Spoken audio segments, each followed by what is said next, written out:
بسم اللہ الرحمن الرحیم۔ عبداللہ ابن عمیر کلبی کوفے کے نوجوانوں اور بہادروں میں سے ایک تھا۔ ایک دن اس نے کوفے میں عمر ابن سعد کے ایک بڑے لشکر کو دیکھا جو کہ جنگ کی تیاری کر رہا تھا۔ تو اس نے ان سے پوچھا کہ کہاں جانے کی تیاری ہے، تو انہوں نے بتایا کہ ہم کربلا کی طرف جا رہے ہیں کہ جنگ کر سکیں حسین ابن علی سے جو کہ نواسہ رسول ہیں،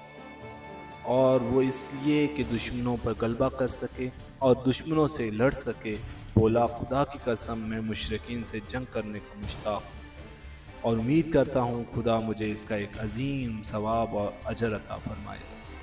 جو میں رسول اکرم اور ان کی آل کو عطیہ کروں گا۔ عبداللہ ابن عمیر نے اس تمام ماجرے کو اپنی بیوی کے ساتھ ذکر کیا اور اس سے مشورہ لیا کہ کیا کرنا چاہیے۔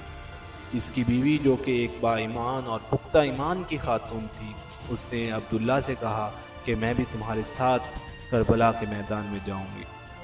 چونکہ عبیداللہ ابن زیاد نے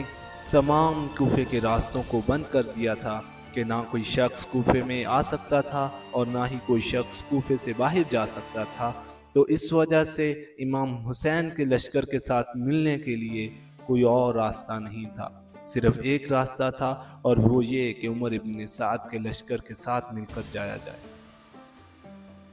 کیونکہ عبیداللہ ابن زیاد کو اس بات کا خدشہ تھا کہ اگر کوفے والوں کو اجازت دے دی گئی تو جو کہ امام حسین کو پہلے ہی 18,000 خط لکھ چکے ہیں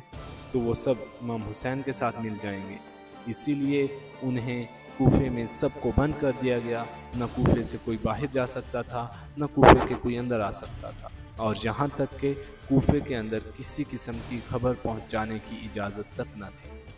اب جبکہ عبداللہ ابن عمیر کلبی امام حسین کے لشکر کے ساتھ ملنا چاہتا تھا تو اس نے عمر ابن سعد کے لشکر کے ساتھ جانے کی ٹھانی۔ اس طرح سے اس نے اور اس کی بیوی نے اپنے ساز و سامان کو باندھا اور وہ عمر ابن سعد کے لشکر کے ہمراہ ہوئے۔ تو اس طرح سے عبداللہ ابن عمیر کلبی کربلا میں پہنچ گئے، اور جب کربلا میں پہنچ گئے تو شب کی تاریکی میں عبداللہ ابن عمیر کلبی اپنی زوجہ کو لے کے امام حسین کی خیموں کی طرف روانہ ہوئے اور امام حسین کے پاس پہنچ گئے،